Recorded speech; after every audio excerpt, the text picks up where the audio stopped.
بسم الله الرحمن الرحيم. الله يخليكم إخواني، لقد تقربوا شوية من الأحسن.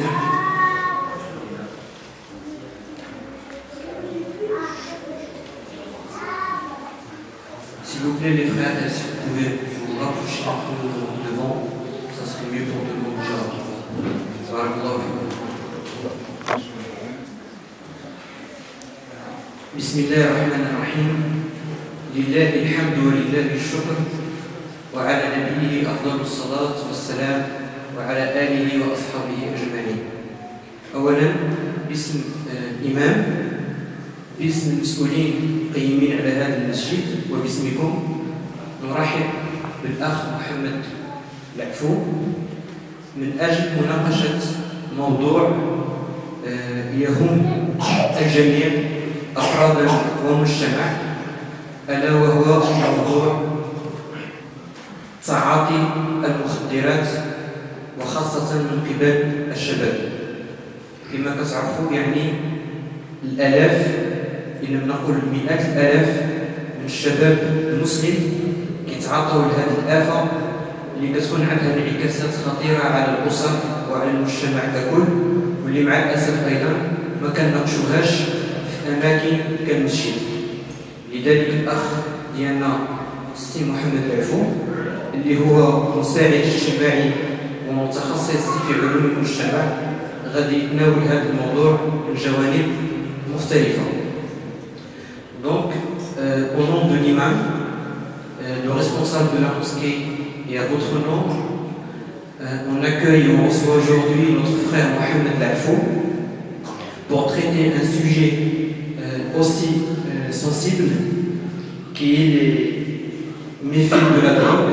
Et quand on parle de la drogue, donc cigarette, chiche, et malheureusement il y a une nouvelle drogue qui intervient, la chicha. Des dizaines de milliers de nos frères jeunes musulmans sont touchés par ces différentes drogues, malheureusement. Mais ce qui est encore dommage, c'est qu'on n'en parle pas, qu'on n'en traite pas chez nous ni à la mosquée. C'est pour ça donc on a demandé à notre frère Mohamed Afou, qui est assistant social sociologue, de traiter ce sujet, Inch'Allah. Mais avant tout ça, je vais passer la parole à notre frère Wali afin de réciter quelques versets du Saint-Coran, Inch'Allah, et on débutera notre conférence. Barakallahu fikum jami'an.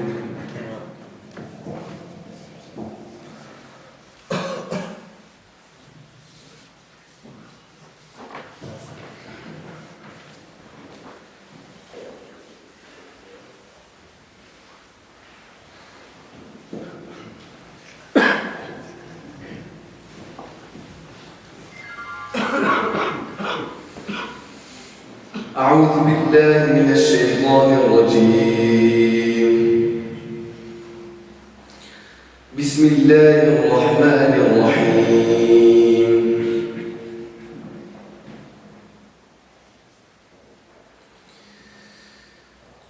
اقترب للناس حسابهم وهم في غفلة معرضون. ما يأتيهم من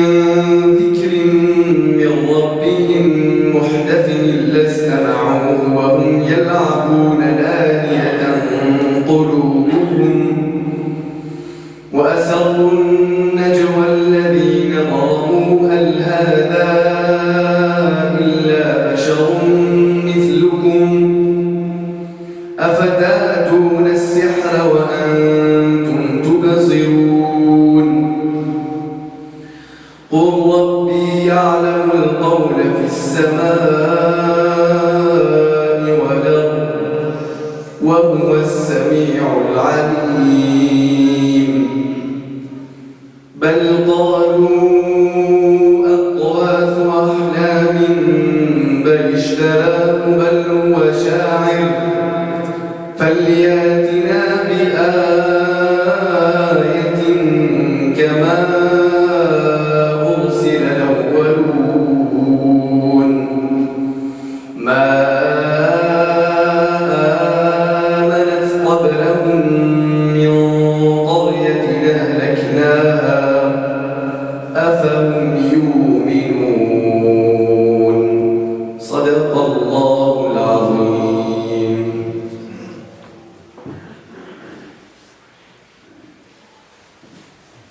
صدق الله العظيم صدق الله العظيم جزاك الله خيرا.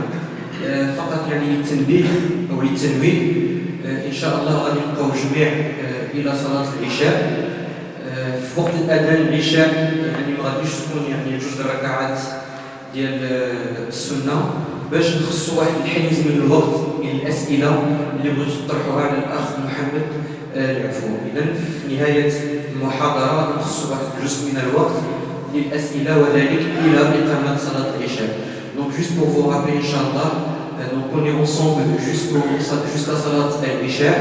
Il faut prévoir donc un petit temps pour poser des questions à notre frère Mohamed.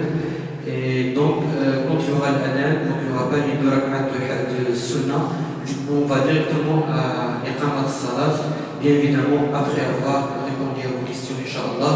وفقنا الله وإياكم وليتفضل الأخ محمد مشكورا.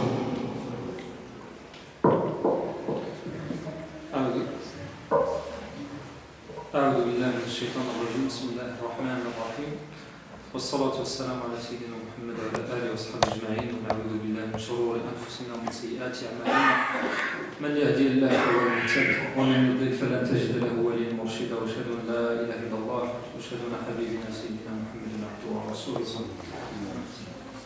أيها الأحباب، أيها الإخوان، chers frères, quel honneur pour moi d'être parmi vous et d'être un invité de Dieu subhanahu wa ta'ala et d'être un invité des anges.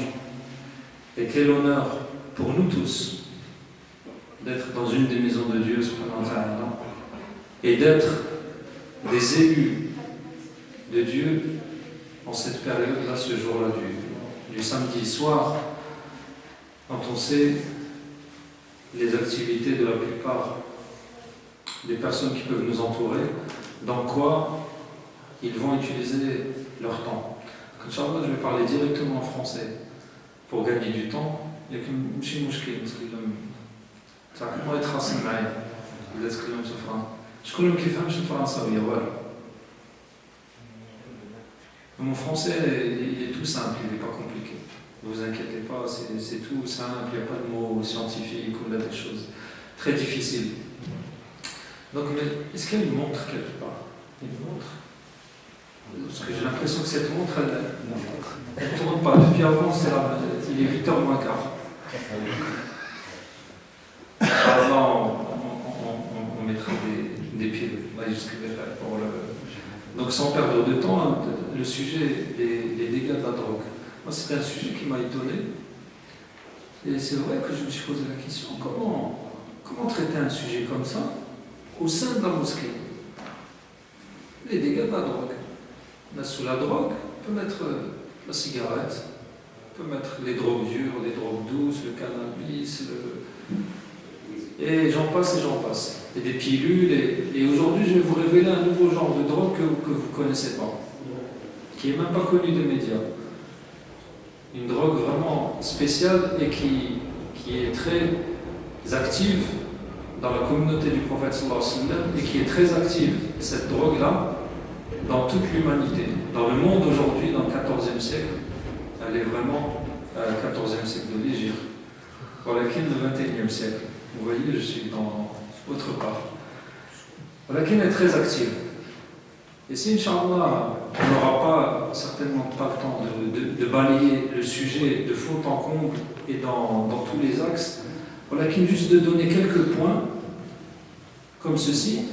Et nous, ici à la mosquée, j'aimerais, mes frères, qu'on oublie et on délaisse tout ce qui est à l'extérieur. On a laissé nos chaussures, on est venu avec une intention, et j'aimerais que cette intention, on la travaille maintenant, avant de commencer. Pourquoi? Parce que les personnes qui fréquentent la mosquée, et ceux que Dieu subhanahu wa ta'ala a élus, l'adorer, et pour pouvoir faire la prière à l'heure, et faire la prière en groupe, et être dans une assise de dhikr pour se remémorer Dieu subhanahu wa ta'ala et ses bienfaits sur nous, ce genre de personnes que nous sommes tous maintenant ici, on doit avoir une attitude qui doit être une attitude de remerciement et de reconnaissance vis-à-vis de Dieu subhanahu wa ta'ala. Les savants d'islam disent que une phrase qui nous fait réfléchir. Ils disent أفضل عبادة أن يرى العبد فضل الله عليه. La meilleure des adorations, c'est que le serviteur voit les bienfaits de Dieu sur lui. Qu'il voit les bienfaits de Dieu sur lui. Fadallah subhanahu wa ta'ala alayya, sur moi. Qui suis-je, mon frère, pour que Dieu subhanahu wa ta'ala m'amène, malgré tous les obstacles, ici, à la mosquée, à cette heure-ci, au milieu de gens qui sont certainement pieux et purs, pour prier à l'heure et pour adorer Dieu et attendre la prière suivante assis à la mosquée pour écouter les paroles du prophète alayhi salatu wassalam. Qui suis-je? C'est bien de se... ما ننساوش هذا الشيء الإخوان. الله سبحانه وتعالى اختارنا باش نجيو نصليو في الوقت ونسجدوا ونشكروه ونعبدوه الفضل ديالو. لا حول لنا ولا قوة إلا بالله. ولكن نشكروه et être ses serviteurs. Parce que le prophète alayhi salatu wassalam nous dit dans le hadith sahih que vous connaissez certainement tous qu'il n'y a pas un groupe de gens qui se réunit dans une des maisons de Dieu, pour lire le Coran ou pour mentionner Dieu, pour faire le dhikr, pour faire la souvenance de Dieu, dire le nom de Dieu, sans que les anges les entourent, les anges, les créatures les plus pures de Dieu, les créatures que Dieu a créées pour l'adorer seul. Ils n'ont ni distraction, ni travail, ni rien d'autre. Le seul objectif pour que Dieu les a créés, c'est pour le mentionner. Et il y a une catégorie d'anges que Dieu a créés pour arpenter les rues, pour courir dans les rues de Chambéry et les rues du monde entier, pour chercher les assises de dhikr. C'est leur travail. Pourquoi? Parce que mes frères, les assises de dhikr comme celle-ci, où on mentionne le nom de Dieu, elles dégagent une lumière, elles dégagent une baraka, elles dégagent une puissance spirituelle que Dieu seul connaît et que nous ressentons dans nos cœurs. Les anges les entourent, la miséricorde les enveloppe, la paix du cœur, la sakina, descend sur leur cœur pour les tranquilliser, leur cœur. Et plus que tout ça, Dieu subhanahu wa ta'ala les mentionne auprès des anges qui sont proches de lui. Il nous mentionne maintenant chacun avec son nom. Muhammad ibn Abdillah ibn Flan ibn Flan ibn Flan. Il est assis à la mosquée et il se recueille. Ça, mes frères, c'est une élection divine, Stéphane, minallah subhanahu wa ta'ala. Had l'amr, c'est un simple. C'est pas quelque chose de simple. Et nous, des fois, ce genre de hadith du prophète, on les répète. Il nous est demandé de le répéter pour comprendre, parce que même dans la communication, ils disent qu'il faut répéter les choses 3 fois pour qu'elles soient comprises. Et c'est une sunna du prophète, alayhi salatu wassalam, de répéter les choses 3 fois pour que tu la comprennes bien, que tu l'entendes avec ton oreille, qu'elle rentre dans ton cœur.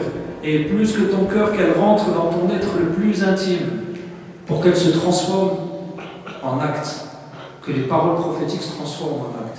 Mes frères, dites-moi, quel meilleur bienfait que celui d'être avec le prophète sallallahu alayhi wa sallam, que celui d'être avec les anges de Dieu subhanahu wa ta'ala, accompagné et protégé par les anges.